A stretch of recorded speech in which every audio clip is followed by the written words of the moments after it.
was studied in Qumran is similar to the way that it's being studied in Hebrews 7. So you can go to small points, large points, but there's no question that this Jewish group had influenced early Christianity. Bob, let me just finish with the non. Were they Essenes or Zealots? I think that there were Essenes, but this was one group within the Essene movement. The Essene movement was a large movement. Josephus tells us that there were 3,000 Essenes. Here there was only 200. So we have one group within a large movement. For the group, it was very important to define themselves precisely. They called themselves the Yachad. They called themselves the Sons of Light.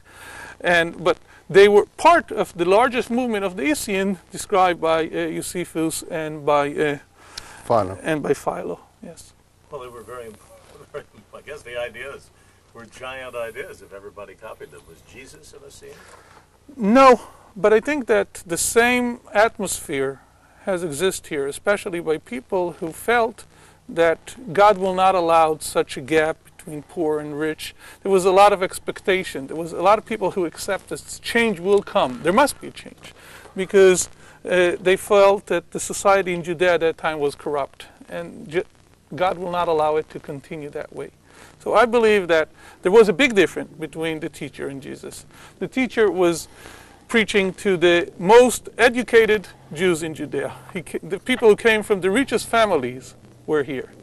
Well, Jesus was preaching to fishermen, for peasants. It was a different group in the society. If that were the case, Hanan, why do you think they called themselves the poor here?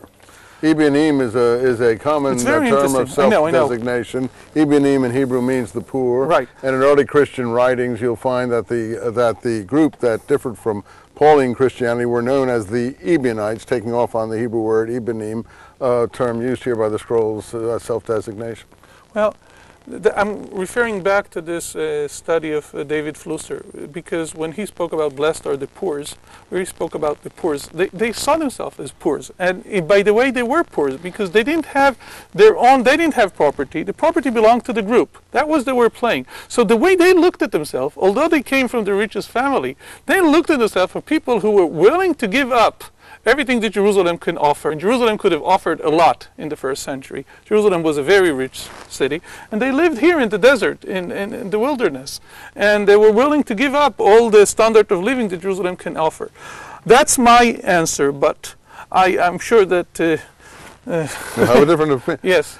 Well, what I would ask, first of all, is... which establishment are we really aiming against? Are we aiming against the Maccabean establishment or the Herodian establishment?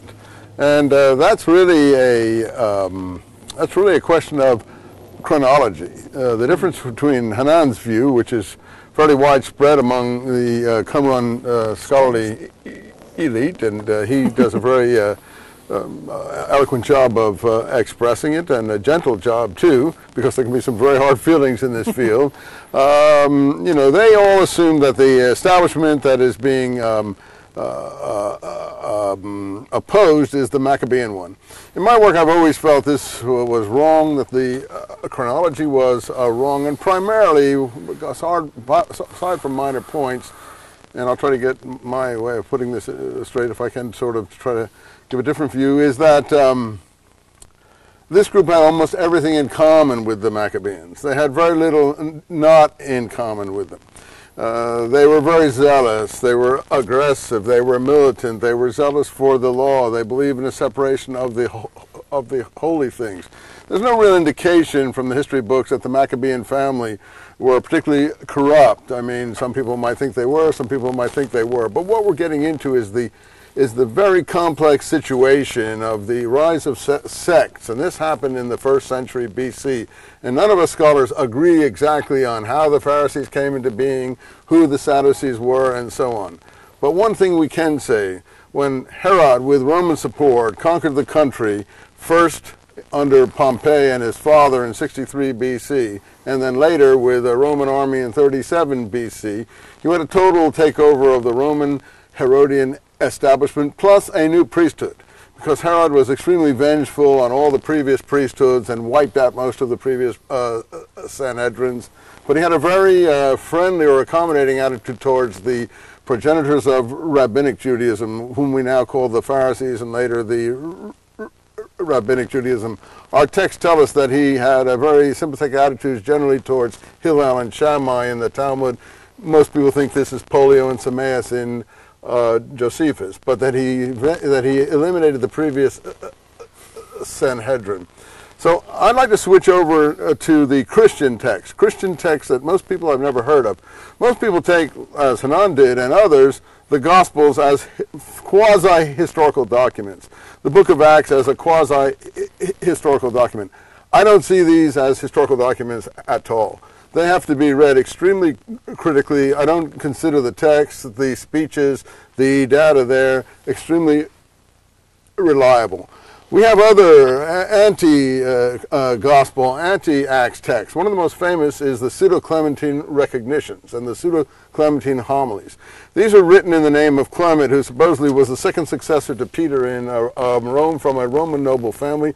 They are admittedly Roman novels, just the way Acts is. And what they portray, funnily enough, and another famous 4th century church scholar who was a convert from Judaism called Epiphanius, in the 5th century, 4th, 5th century, what they portray is Peter as an Essene.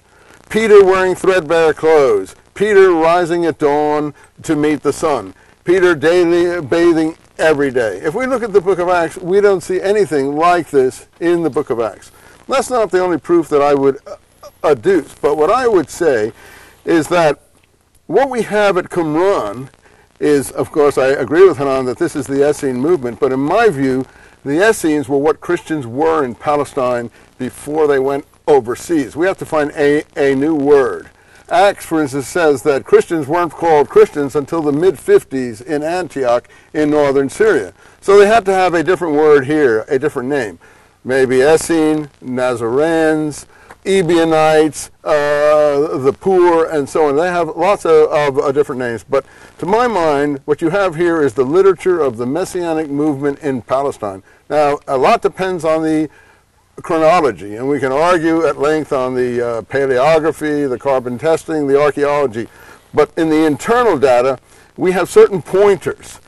3 of the main pointers in the internal data to put this in a later period than Hanan would put this is the attack on the establishment in what we call the Damascus document. There we have the 3 nets of Belial. The 3 nets of Belial are 1, pollution of the temple, that they called 3 kinds of righteousness. 2, riches. Well, you could say that about any establishment.